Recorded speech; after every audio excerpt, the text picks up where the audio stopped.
दोस्तों, मेरा नाम है विकास और आज हम आ गए हैं कोणार्क सन टेम्पल में नाइट लाइट शो देखने के लिए। एंट्री गेट के पास ही हमें हेडफोन दे दिया जाता है जो हमें साथ लेकर अंदर तक जाना होता है। शो शाम के 7:30 बजे से स्टार्ट है।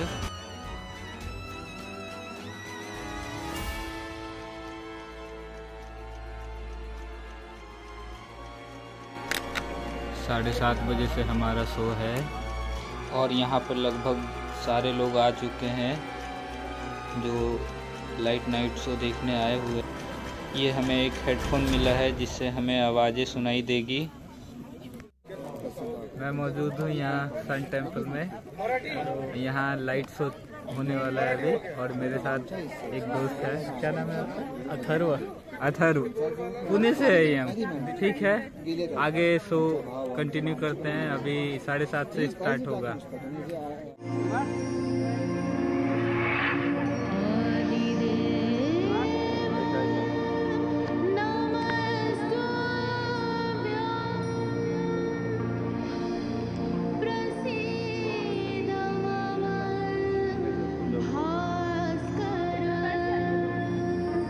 हाँ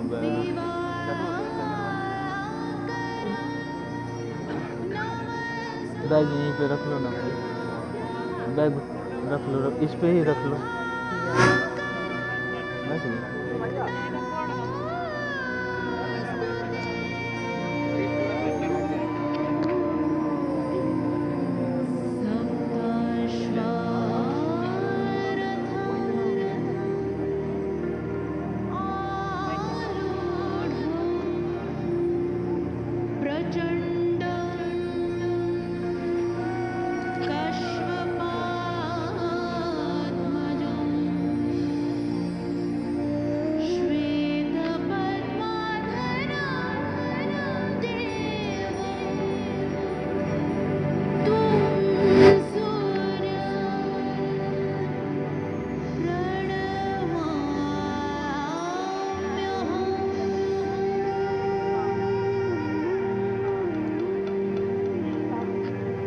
जिसका होना जीवन का होना है, जिसकी चाल से बंधी है समय की गति, दिशाओं का ज्ञान, मौसमों की लुका छुपी, हवाओं का बहना, बहते बहते थमना, थमते थमते चलना है खेल उसी का।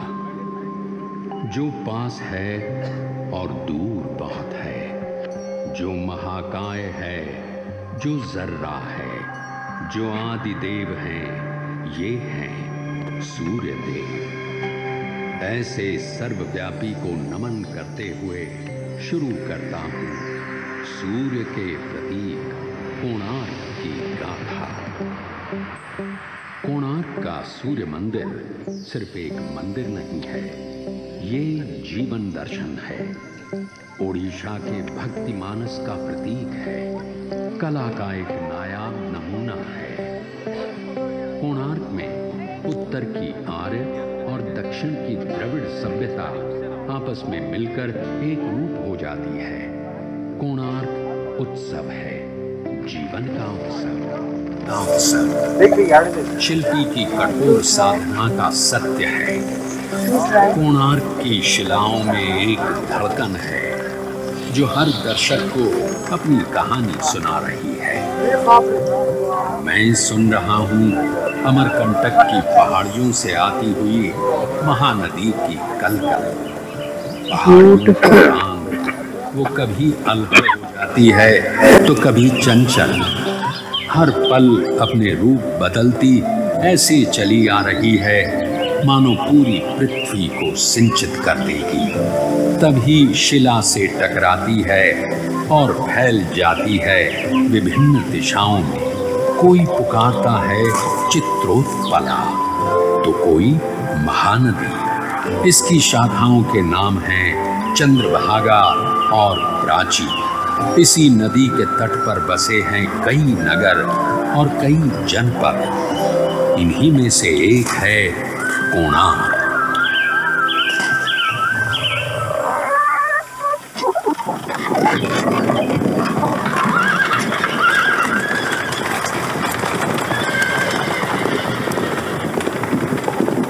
सूर्य मानव सभ्यता का आदि ईश्वर है, जगतचर्या का प्रतीक है।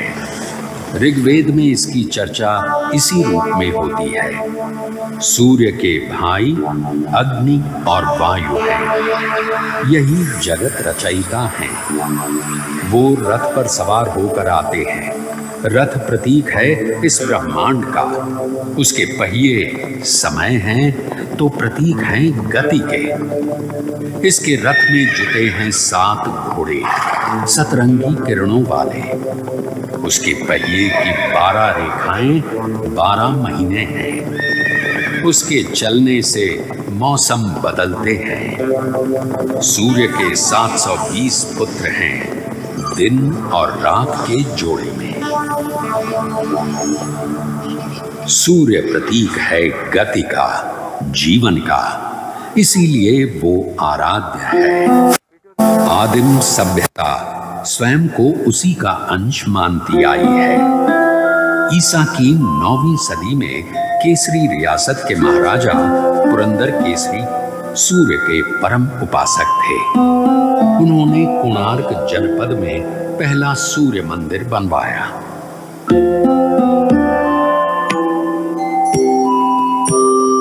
12वीं सदी में ओडिशा का केसरी साम्राज्य दक्षिण के गंग साम्राज्य के अधीन आ गया। इसी साम्राज्य के महाराजा अनंग भीम तृतीय ने जगन्नाथ मंदिर का निर्माण पूरा कराया, जिसकी शुरुआत अनंत वर्मन चोड़गंग देव ने की थी। कहते हैं अनंग भीम तृतीय ने संतान थे। पुत्र प्राप्ति के लिए उन्होंने उसी मंदिर में सूर्य की उपासना की, जिसका निर्माण केसरी साम्राज्य के महाराज पुरंदर केसरी ने कराया था। उपासना सफल हुई और नरसिंह देव प्रथम का जन्म हुआ।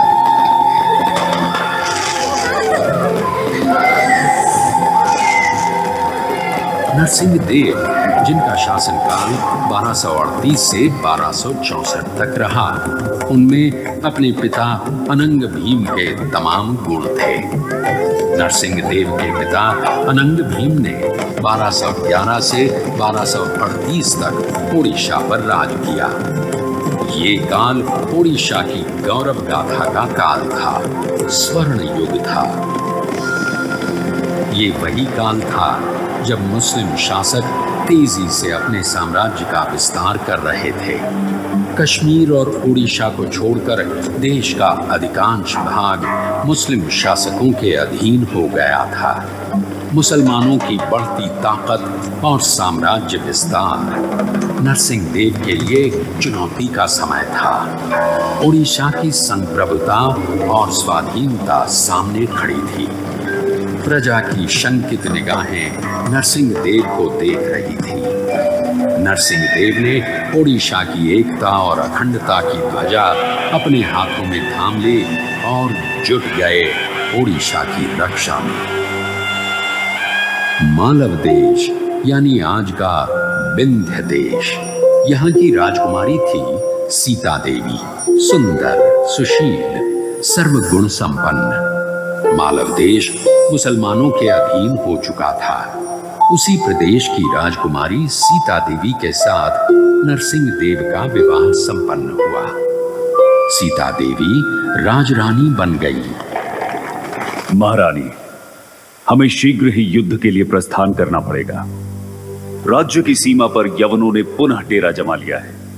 तुघान खान उत्कल को पराधीन बनाना चाहता है, लेकिन उत्कल किसी पर आश्रित नहीं है। गंग साम्राज्य की रक्षा के लिए मेरे प्राणों की भी आहुति जाती है, तब भी मैं पीछे नहीं हटूंगा। तुघान खान उत्कल पर हमले के बहाने ढूंढ रहा है। यवनों को हमेशा हमेशा के लिए पीछे खदेड़ना पड़ेगा।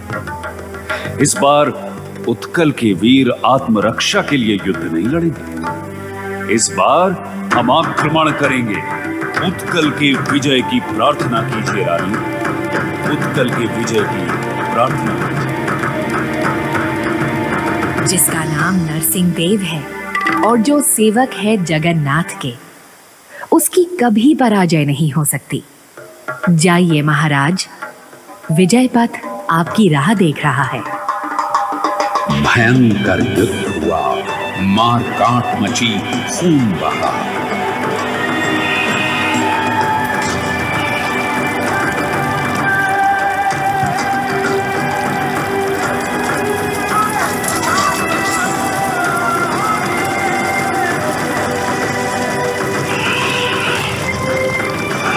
नरसिंह देव की वीरता और बाइक वीरों के युद्ध कौशल के आगे तुगान खान की पराजय निश्चित थी। तुगान खान का सेनापति करीमुद्दीन लागरी मारा गया। ओडिशा अगले 300 से भी अधिक वर्षों के लिए स्वतंत्र हो गया था। सन 1568 में अकबर के काल से पहले तक उसे पूरी तरह कभी पराधीन नहीं बनाया जा सका।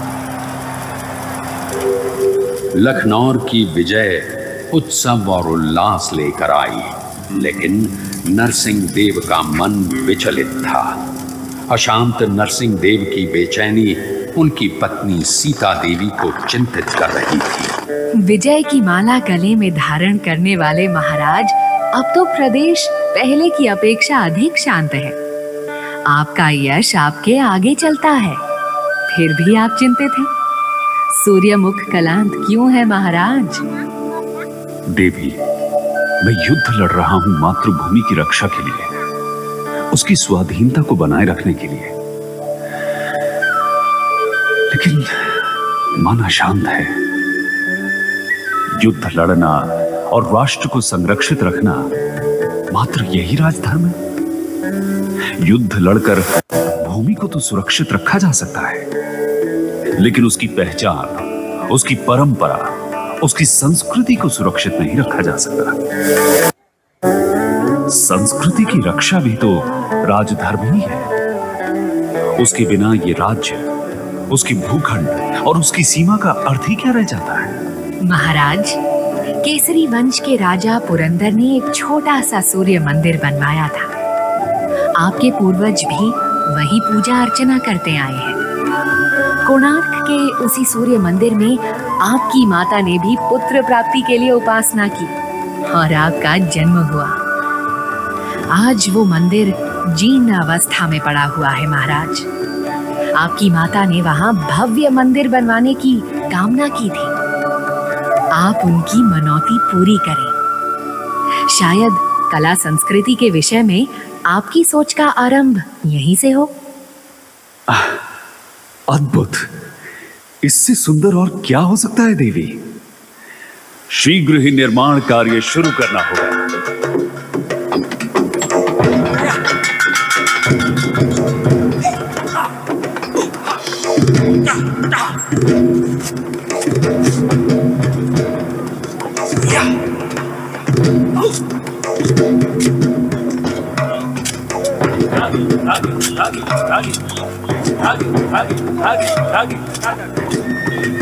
निर्माण योजना पर कार्य रूप दिया जाने लगा।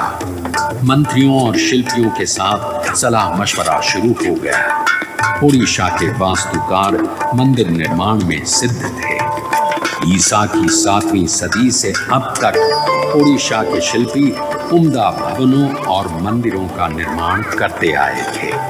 ओडिशा के अलग अलग प्रांतों से कारीगर बुलाए जाने लगे। मंत्री शिवेई सामंतरा महापात्रा को योजना का कार्यभार सौंप दिया गया। उधर सीमा पर फिर से युद्ध छिड़ गया था। सुल्तान इल्तुतमिश ने इख्तियारुद्दीन उज़्बेक को गौड़ प्रदेश का शासक बना दिया था। एक तरफ कोणार्क में मंदिर निर्माण का कार्य चल रहा था, दूसरी तरफ सीमा पर युद्ध। नरसिंह देव ने बांकुड़ा और हुगली के इलाके जीत लिए। कोणार्क का सूर्य मंदिर नरसिंह देव की विजय का प्रतीक बन गया। कारीगर उत्साह से भर गए। बेजान पत्थरों में जान डाली जाने लगी। छैनी हथौड़े की चोट से वीरान कोणार्क जीवंत हो उठा।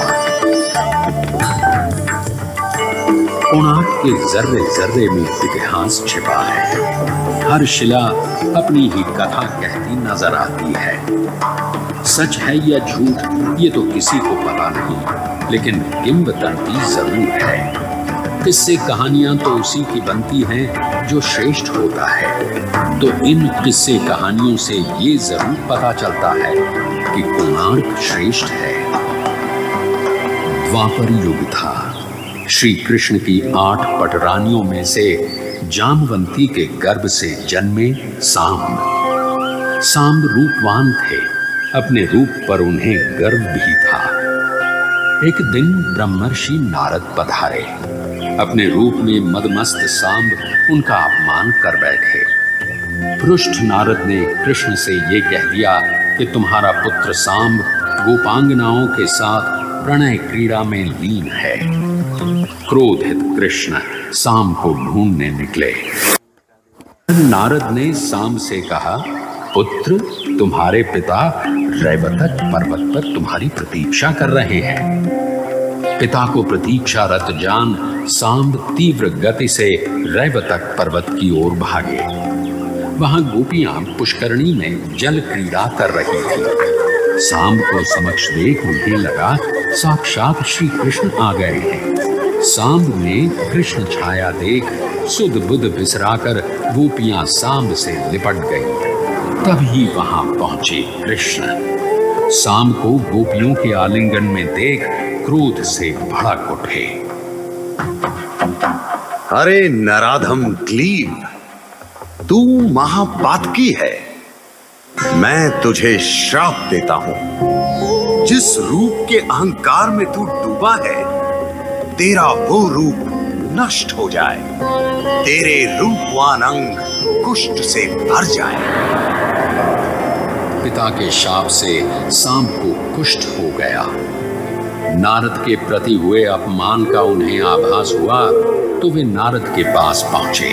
नारद ने उनकी दशा देखी और द्रवित होकर शाप मुक्ति का उपाय बताया। तुम भारत के पूर्वी तट पर मैत्रेय वन में जाकर सूर्य की उपासना करो। उनकी कृपा से ही तुम रोग मुक्त हो सकते हो। नारायण नारायण। सांब चंद्रभागा नदी किनारे मैत्रेय वन में जाकर सूर्योपासना में लीन हो गए। उनकी कठोर साधना से प्रसन्न हो सूर्यदेव ने उन्हें रोग मुक्त कर दिया। रोग मुक्त सांब ने चंद्रभागा नदी में डुबकी लगाई। वहां उन्हें पत्थर की बनी सूर्यदेव की मूर्ति मिली। उन्होंने मंदिर बनवा वहीं उसकी स्थापना कर दी। सांब की वो साधना पीठ आज कोणार्क मठ के नाम से जानी जाती है और आज भी देश के विभिन्न हिस्सों के कुष्ठ रोगी रोग मुक्ति की कामना के लिए यहाँ आते हैं। ये कथा है सांब पुराण की, पौराणिक है। उड़ीसा के जनमानस की कथा है। इतिहास का इससे कोई सरोकार नहीं है।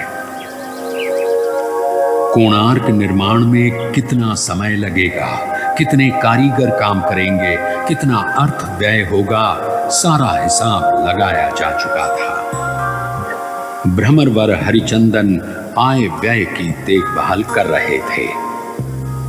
पुरी से 19 मील उत्तर पूर्व पदमतोला गंड नामक पुष्करणी को भरकर मंदिर बनाने का फैसला ले लिया गया।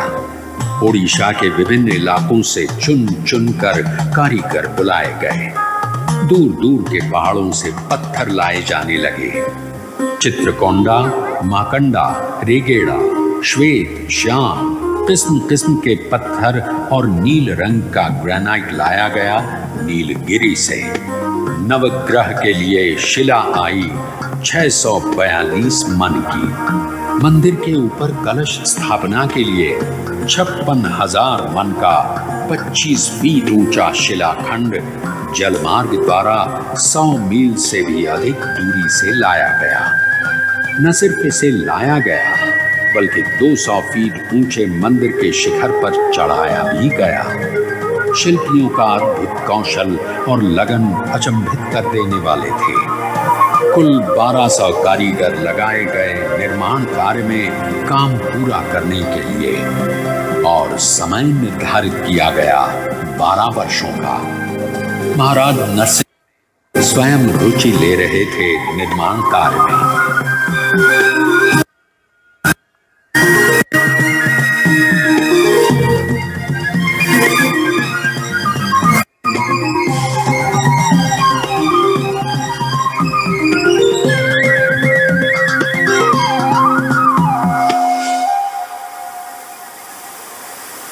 कोणार्क मंदिर की योजना और निर्माण प्राचीन वास्तुशास्त्र शिल्प सारिणी के आधार पर किया गया था। इसकी निर्माण योजना को देखें तो ये लगभग वैसा ही है जैसे भुवनेश्वर का यमेश्वर मंदिर। मूल रूप से 2 हिस्सों में बंटा हुआ, पहला विमान तथा दूसरा जगमोहन। विमान लगभग चौकोर होता है, कोणार्क ठीक इसी रूप में बना है। केंद्रीय मंदिर रथ की आकृति में बना है। सूरज के 7 घोड़ों द्वारा खींचे जा रहे विमान और जगमोहन दोनों एक ही पीठ पर संयुक्त रूप से बने हुए रथ का सा आभास पैदा करते हैं। सूर्य रथ में 24 पहिए हैं और 7 दिनों के प्रतीक देते 7 घोड़े रथ को खींचते नजर आते हैं। पूर्व की ओर कुछ हटकर नाट्य मंदिर बना है। मुख्यशाला और नाट्य मंदिर के बीच में अरुण स्तंभ था। मुख्य मंदिर के दक्षिण पूर्व सूर्य शक्ति देवी का मंदिर है। दक्षिण पूर्व में ही कुछ दूरी पर भोग निर्माण के लिए रसोई घर बना है। सामने दोनों ओर अन्य छोटे छोटे मंदिर बने हुए हैं। केंद्रीय मंदिर और अन्य मंदिरों को घेरे प्राचीर बनी है। मुख्यशाला के पूर्व, दक्षिण और उत्तर में 3 द्वार बने हैं। हर द्वार की सिद्धियों के दोनों ओर अपूर्व खंभे हैं। पूर्व की ओर है सिंह द्वार, दक्षिण में अश्व द्वार और उत्तर में है गज द्वार। सूर्य के प्रकाश में भेद नहीं है। वो जाति, धर्म, संप्रदाय और देश में फर्क नहीं करता। कोणार्क का सूर्य मंदिर सर्वधर्म की पीठ है। सब एक हैं, यही कोणार्क कला का संदेश है।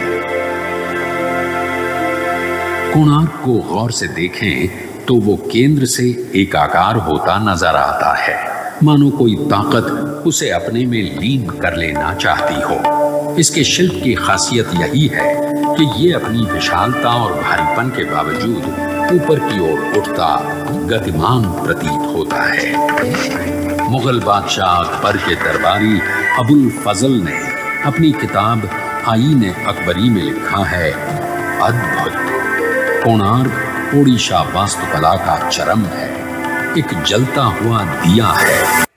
पर अफसोस वास्तुकला का ऐसा अद्भुत चिराग इसके बाद ओडिशा के स्थापत्य में फिर कभी नहीं दिखा। ओडिशा के मंदिर भव्य साज सज्जा वाले मंदिर हैं। प्राकृतिक बिंबों में कमल की आकृति प्रायः हर मंदिर में मिल जाएगी।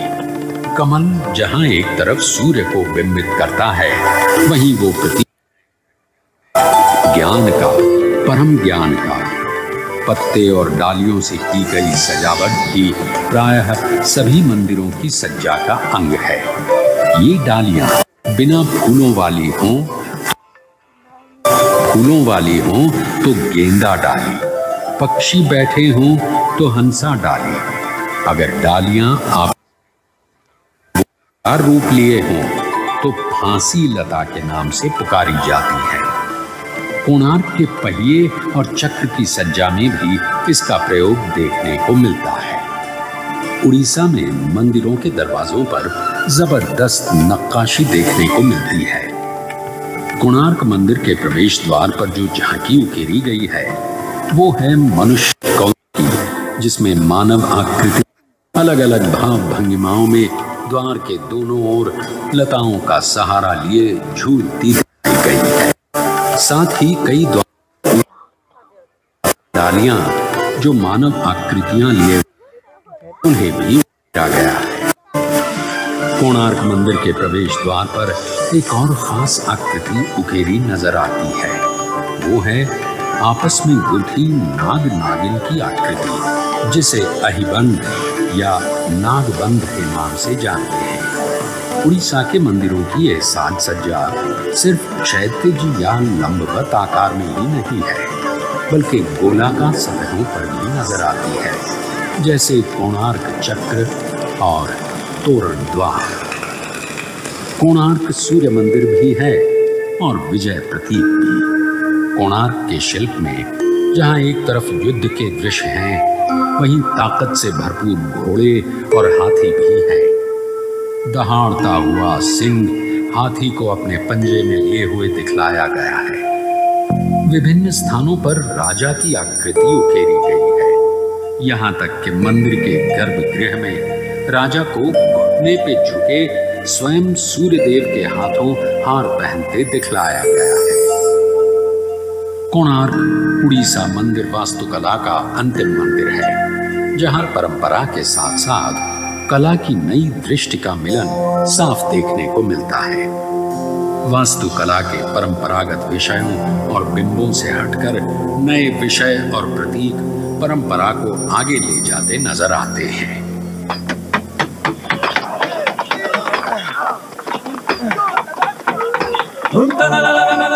जनपद के महान शिल्पी विष्णु महाराणा, प्रणाम स्वीकार करें। जन्म लेने के बाद जब से मैंने होश संभाला, तब से मेरी आंखें आपको ही ढूंढती रहीं। आपकी शिल्प कला के बारे में सुन सुनकर मैं पत्थरों को काटना, उन्हें आकार देना सीख गया। आप मेरे आदर्श हैं, आप ही मेरे गुरु हैं। बचपन में पिता की बाहों का झूला तो नहीं मिला, लेकिन गुरु का आशीष तो मिल सकता है ना महाराज।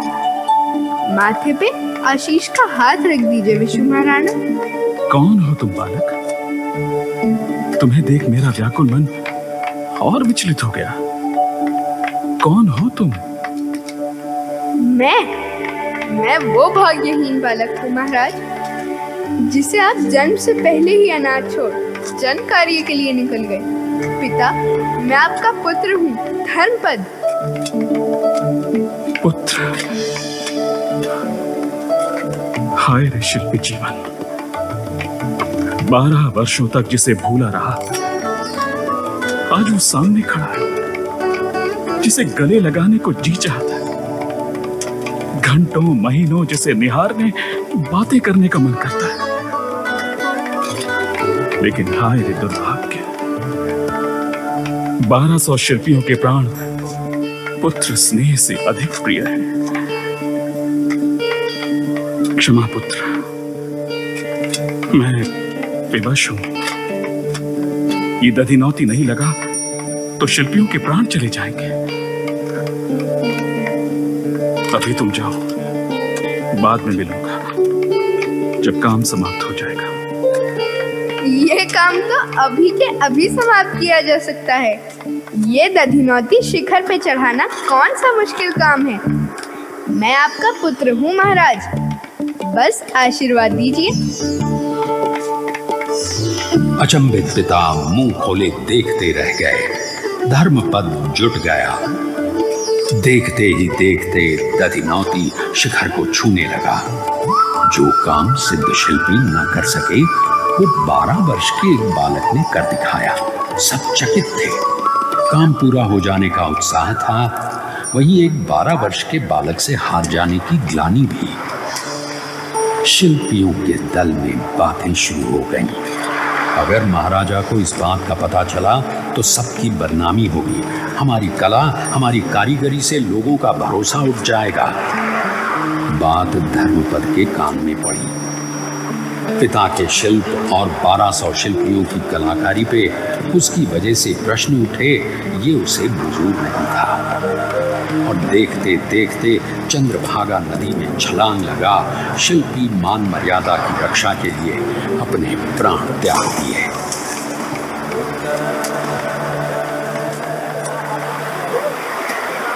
ये किस्सा है या सच पता नहीं, लेकिन शिल्पी का शिल्प के प्रति सम्मान और आस्था को अवश्य दिखलाता है। 1200 शिल्पियों की 12 वर्षों की अनथक साधना के बाद कोणार्क का अद्वितीय सूर्य मंदिर बनकर तैयार हुआ। राजा नरसिंह देव की कामना ने आकार रूप ग्रहण किया। इसके बनने के उपलक्ष्य में जबरदस्त समारोह का आयोजन किया गया।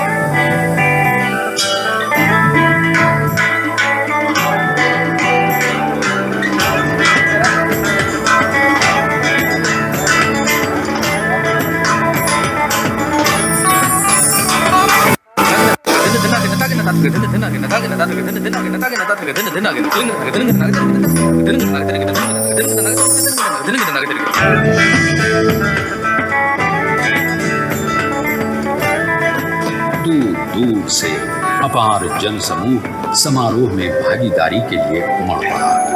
नृत्य, नाट्य, गायन वादन के साथ सूर्य के मंत्रोच्चार से कोणार्क गुंजायमान हो गया।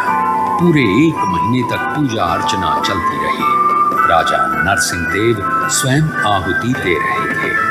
मंदिर के समक्ष आकाश में सर उठाए विशाल सूर्य स्तंभ अपनी सत्ता, अपनी ताकत का आभास देता सबको चकित कर रहा था।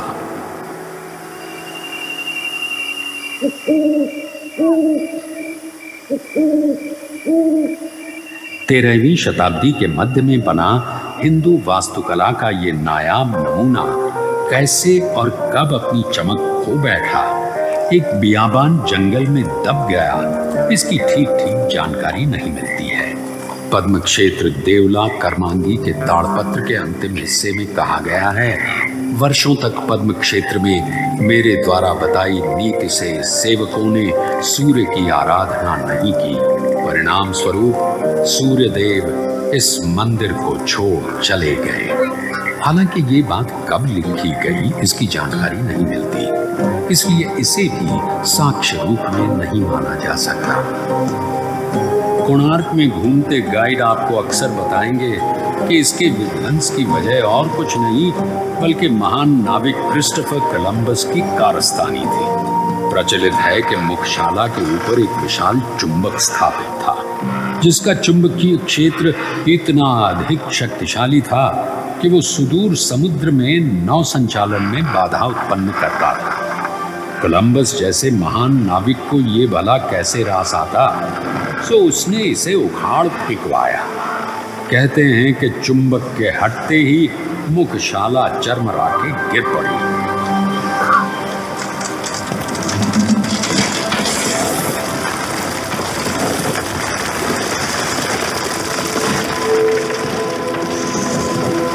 मगर सच तो ये है कि कोलंबस के कदम कभी ओडिशा की धरती पर नहीं पड़े।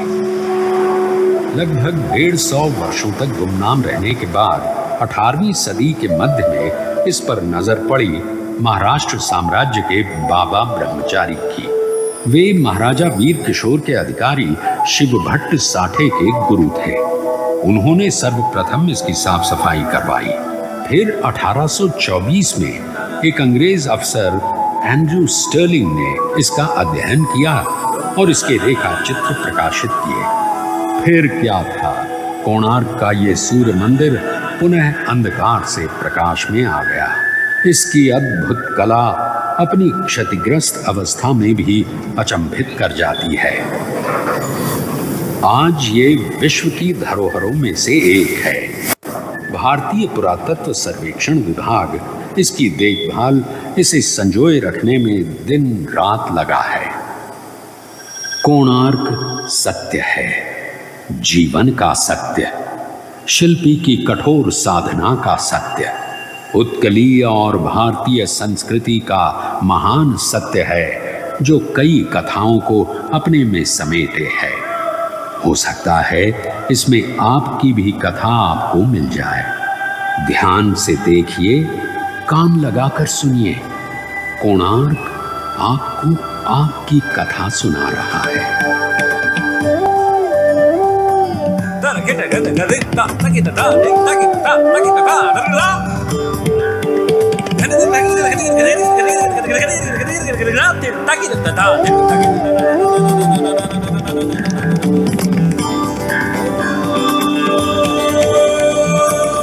है वो रात है वही वायु है, आकाश है वही वो जल है, जलवायु है जल जल के चंदा है। वो नव है नूतन है आदि भी है अनादि भी वही सूर्य है, वो उज्ज्वल ज्योति वो ज्योति पुंज है आग का गोला।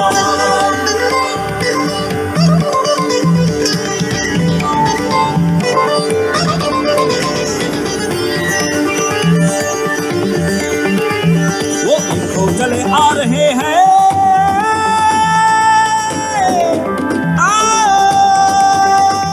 सतरंगी किरणों में याद में वो दिव्यमान है वो ज्योति पुंज है, वो दिव्यमान है वो ज्योति पुंज है।